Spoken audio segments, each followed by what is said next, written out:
Et voici la troisième et dernière partie du premier jour de notre périple en randonnée à deux, en itinérance sur l'île de Noirmoutier. Nous traversons pendant un moment la forêt du bois de la Chaise en nous dirigeant toujours vers la pointe de l'île, puisque ce soir, nous avons prévu de planter notre tente au bien nommé camping de la Pointe. Nous n'avons toujours aucune idée du nombre de kilomètres qu'il nous reste à parcourir, mais il est sûr désormais qu'en comptant la pause dîner, nous atteindrons notre objectif après la tombée de la nuit.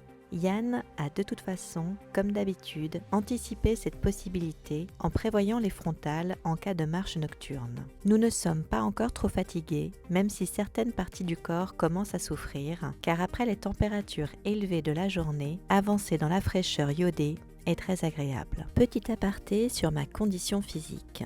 J'ai écrit la suite et la fin de mon second livre durant l'été.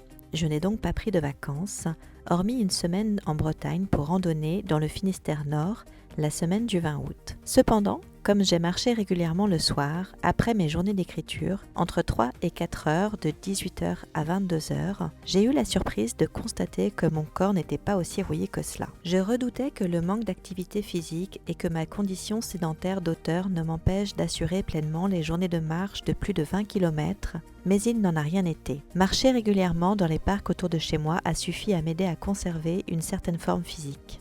C'est à la plage de la Claire que nous avons posé nos gros sacs pour nous restaurer en toute tranquillité face à la mer. Difficile d'imaginer plus bel endroit pour savourer notre nourriture avec ce spot idéalement situé, découvert presque par hasard au bout de la corniche. Nous avions failli nous arrêter juste avant, bien nous en a pris. Notre repas était composé d'un taboulé préparé le matin même et qui avait très bien tenu malgré la chaleur de l'après-midi. En dessert, un reste de part de céréales maison au chocolat. Après ce dinner with a view et son spectacle offert par la nature avec un magnifique coucher de soleil, nous avons repris notre chemin pour la toute dernière partie de notre parcours. Et c'est en partie de nuit que nous avons fini notre marche, donc vous ne verrez pas les photos de notre arrivée au camping. Pourtant, soir de pleine lune oblige, nous y voyons à peu près clair. Nous avons donc réussi à longer la plage en évitant les algues glissantes et grouillantes,